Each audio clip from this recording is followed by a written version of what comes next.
हाय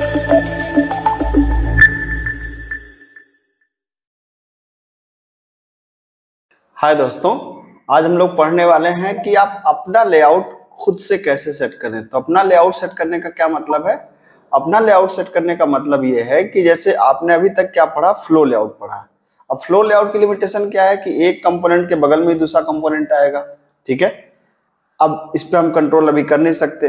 आपने grid layout पढ़ा। Grid layout में क्या होता है कि कंपोनेंट टेबुलर फॉर्म में ही आ रहे थे, मतलब ये जो कंपोनेंट अरेंज हो रहे थे टेबल के फॉर्मेट में ही अरेंज हो रहे थे। बॉर्डर लेआउट में भी आपने देखा कि कंपोनेंट क्या हो रहे थे कि एक स्पेसिफिक जोन में अरेंज हो रहे थे, या तो ऊपर या तो नीचे या तो इधर या तो इधर या तो सेंटर में, ठीक है। अब हम करें नहीं भाई, हमें ये नहीं चाहिए, हम चाहते हैं कि हम एक विंडो बनाएं। अब इस विंडो में हम जहां मन हो वहां पे रखें। मान लीजिए मैं एक बटन यहाँ पे रखना चाहता हूँ, एक बटन यहाँ पे रखना चाहता हूँ, एक बटन यहाँ पे रखना चाहता हूँ, मेरी मर्जी, मैं चाहे जैसे रखूं, है ना। तो इन चीजों में थोड़ी फ्लेक्सिबिलिटी हमारी कम रहती है, इन लेआउट्स में हमारी फ्लेक्सिबिलिटी कम रहती है उतना। हालांकि ये जल्दी तो बन जाएंगे लेकिन इनमें जो फ्लेक्सिबिलिटी कम होती है। तो अब मैं जो चाहूं जहां पर रखना चाहूं उसके लिए हमें अपना खुद का लेआउट सेट करना पड़ता है। और खुद का लेआउट कैसे सेट कर सकते हैं? खुद का लेआउट सेट कर सकते हैं, एक मेथड हमारे पास है। जैसे आपने जब एप्लेट में जब आपने एक्स और वाई कोऑर्डिनेट सेट करना सीखा होगा तो वहां पे एक मेथड भी इस्तेमाल वहां तो नहीं हुआ होगा लेकिन कंसेप्ट वही है। एक मेथड होता है सेट बॉन्ड्स। सेट बॉन्ड्स, इस मेथड के अंदर हम क्या करते हैं, बॉन्ड सेट करते हैं, मतलब बाउंड्री सेट करते हैं। क्या पास करते हैं? X coordinate, Y coordinate, width और हाइट। तो जो भी कंपोनेंट हम यहाँ पे ऐड करेंगे हम उसका एक्स कोऑर्डिनेट सेट करेंगे, वाई कोऑर्डिनेट सेट करेंगे, उसकी विड्थ सेट करेंगे और उसकी हाइट को सेट करेंगे। अब कैसे सेट करेंगे, आइए इस बात को हम लोग देखते हैं। जैसे मान लीजिए कि अभी तो मैं एक आसान से एग्जांपल को लेके चल रहा हूँ कि जैसे मान लीजिए कि मुझे बनाना है सिंपल फर्स्ट नंबर, ठीक है। और फर्स्ट नंबर के आगे यहाँ पर एक टेक्स्ट बॉक्स, सेकंड नंबर के आगे यहाँ पर एक टेक्स्ट बॉक्स, यहाँ पर सम के आगे एक टेक्स्ट बॉक्स और यहाँ पे एक बटन है, बटन पे क्या लिखा हुआ है? ऐड लिखा हुआ है, ठीक है। तो कुछ इस तरीके का कंपोनेंट मैं बनाना चाह रहा हूँ कि इस तरह से बन जाए। तो जाहिर सी बात है कि इसमें भी आपको पता ही है कि इसमें लेवल 1 है, लेवल 2 है, ये लेवल 1 है, दैट इज लेवल 1, लेवल 2 ये क्या है? लेवल 3 ये क्या है? टेक्स्ट 1, टेक्स्ट 2, टेक्स्ट 3 और बटन 1। इसका मतलब कि 3 लेवल, 3 टेक्स्ट, 3 बटन हमें चाहिए। अब आइए हम लोग देखते हैं कि हम लोग ये काम कैसे कर सकते हैं, कैसे अरेंज कर सकते हैं इन चीज़ों को। तो अब इसको करने के लिए हमारे पास क्या है? हमारे पास, आपके पास 3 लेवल चाहिए। तो level 1, level 2, level 3 text field चाहिए। तो टेक्स्ट फील्ड के अंदर आपने कहा कि T1, T2, T3 और एक आपको बटन चाहिए तो आपने कहा बटन B1, सही है। अब आप क्या कर सकते हैं कि यहाँ पे अब आप तीनों को पहले L1 इक्वल टू, पहले तो इनिशियलाइज कर दीजिए न्यू लेवल, आपने कहा फर्स्ट नंबर, ठीक है। सिमिलरली आपने कहा कि T1 equal to new text field, ये बना दिया आपने। फिर L2 इक्वल टू आप कह सकते हैं न्यू लेवल, यहाँ पे क्या था? Second number. और फिर T2 equal to new text field, जैसे हमें जरूरत थी, ये बन गया आपका। फिर L3 equal to new level sum और T3 equal to new text field और B1 equal to new button, हमने कहा कि ऐड, ठीक है। अब क्या हुआ?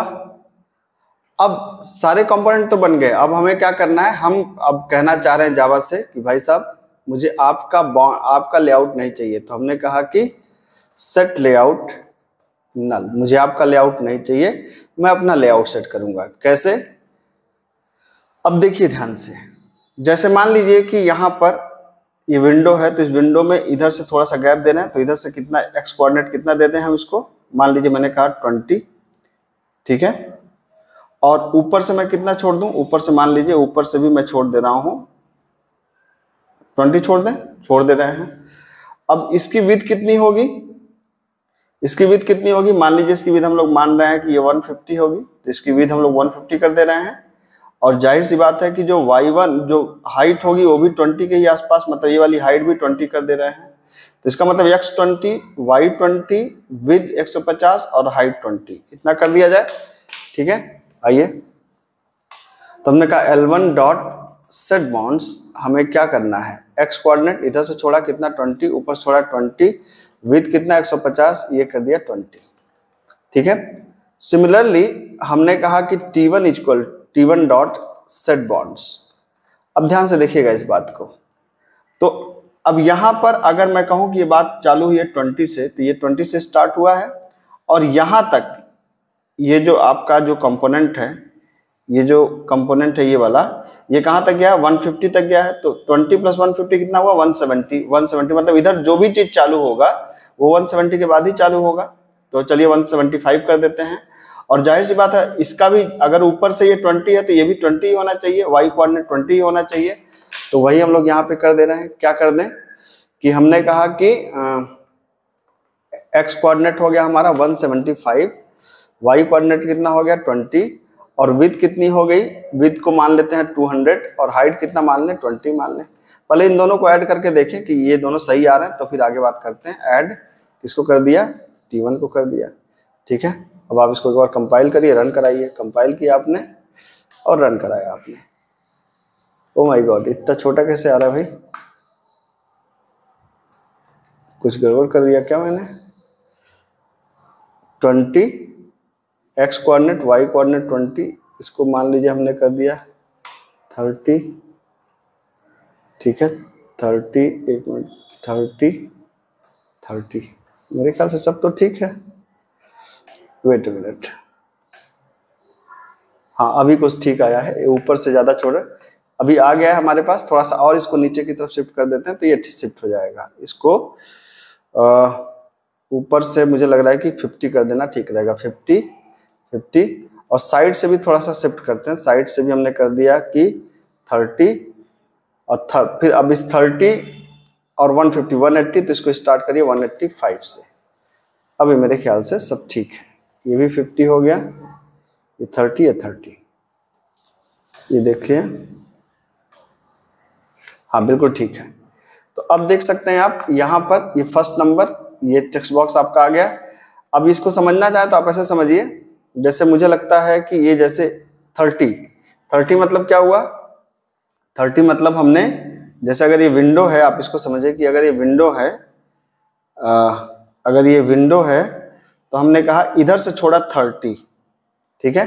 फिर क्या है 50, तो हमने कहा कि इधर से छोड़ा 50, फिर 150, तो अब 30 के बाद 150, ये 150 है, ठीक है।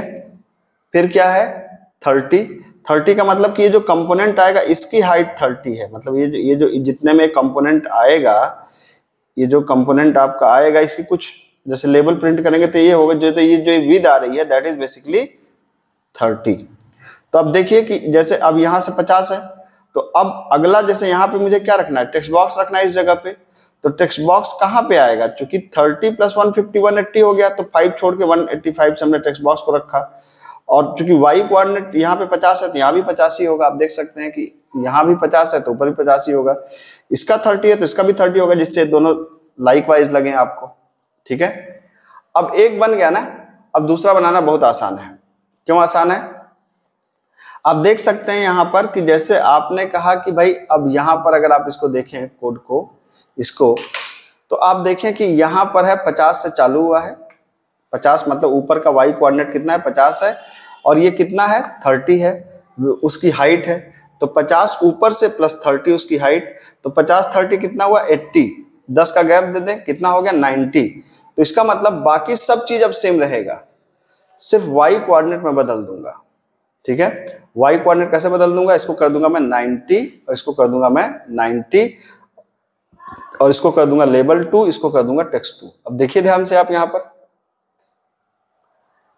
ठीक है, ये देखिए, ओह मैंने ऐड नहीं किया उनको, इसको ऐड कर दीजिए L1 T1, ऐड कर दीजिए किसको L2, और ऐड कर दीजिए किसको T2 को, ठीक है। ये आप देख सकते हैं आ गया। अब दोनों सेम है। अब मैं कह रहा हूं कि अब L3 T3 को भी ऐड करना है। जैसे मैं चाहता हूं कि थोड़ी इसकी और विड्थ बड़ी हो जाए, मतलब मैं चाह रहा हूं कि ये जो टेक्स्ट बॉक्स दिख रहा है ना आपको, ये जो टेक्स्ट बॉक्स दिख रहा है थोड़ा सा और बड़ा दिखे तो अच्छा लगेगा। ये जो टेक्स्ट बॉक्स की विड्थ, तो टेक्स्ट बॉक्स की विड्थ कहाँ पे सेट किया था मैंने, टेक्स्ट बॉक्स की विड्थ सेट किया था यहाँ पे 200, तो मैं इसको कर दे रहा हूँ 250 और यहाँ पे भी कर दे रहा हूँ 250। अब देखिएगा जरा ध्यान से, ठीक है, ये देखिए ये आ गया, ठीक है। अब मुझे चाहिए इसका सम, मतलब T3 की बात कर रहे हैं तो T3 पे आइए। अब जाहिर सी बात है ये 90 प्लस हाइट कितना है 30, 90 30 120, 10 का गैप छोड़ दीजिए, कितना हो गया 130। तो बस आपको कुछ नहीं करना, एक बार सेट करने में तकलीफ है, दोबारा आप क्या करिए, इसी को कॉपी एंड पेस्ट कर दीजिए। ये हो गया आपका L3 और T3, ये कितना हो गया 130 और ये कितना हो गया 130। और यहाँ पे किसको ऐड करना है, आप ऐड कर दीजिए किसको, L3 और ऐड कर दीजिए T3 को। ये देखिए भाई साहब, ये कंपाइल हुआ और ये आपका ऐड हो गया, यहाँ पे देख सकते हैं, ठीक। ऐड होने के बाद अब आपको क्या करना है, ऐड होने के बाद अब आपको बटन को भी ऐड करना है। तो जाहिर सी बात है बटन कहाँ पे होनी चाहिए, अगर बटन को हम ध्यान दें तो बटन को मैंने इस टेक्स्ट बॉक्स के नीचे रखा है, यहाँ पे ध्यान दीजिए, टेक्स्ट बॉक्स के नीचे पैरेलल में। तो टेक्स्ट बॉक्स का अलाइनमेंट क्या 185, तो हम इसको कहाँ से लेके चलेंगे 185 से लेके चलेंगे, बाकी सेम रहेगा, बस वाई कोऑर्डिनेट बदल जाएगा। तो हमने कहा कि बटन 1 का जो अलाइनमेंट है वो सेट कर दो कितना 130 प्लस 30 160 प्लस 170, मतलब इसे कर दिया आपने। बटन को थोड़ा सा छोटा रखना चाहें तो आप बटन को कर सकते हैं 200 या बटन को कर सकते हैं 150, ठीक है, ये देखिए। और बटन को आपको ऐड करना है, बटन को ऐड नहीं किया हम लोगों ने, बटन को आप ऐड कर दीजिए। ऐड आपने कर दिया क्या बटन 1, ठीक है। तो ये देखिए साहब, ये देखिए, अब आपका देखिए, अब ये तो शार्प भी लग रहा है और बेहतर भी लग रहा है, हालांकि अभी ये काम नहीं करेगा, लेकिन ये आपका थोड़ा सा बेहतर भी अपीयर हो रहा होगा और शार्प तो अपीयर हो ही रहा है, ठीक है। तो थोड़ी सी तकलीफ है इसमें, क्योंकि आप हर कंपोनेंट का बॉन्ड सेट करना पड़ता है। कई लोग क्या करते हैं कि जैसे नेटबीन्स यूज कर लिया और फिर ड्रैग एंड ड्रॉप करवा दिए, तो आप उसको कर सकते हैं, उसमें कोई बुराई नहीं है, लेकिन पहले आपको इसकी समझ होनी चाहिए। आप जो ड्रैग एंड ड्रॉप करते हैं ना, अल्टीमेटली पीछे वो यही यूज करता है, ठीक है। तो हमको पता तो होना ही चाहिए ना कि क्या हो रहा है बैकग्राउंड में, ठीक है। होपफुली बात आपको समझ में आई होगी, अगर पसंद आया तो एक लाइक तो बनती है। मिलते हैं अगली क्लास में, थैंक यू सो मच।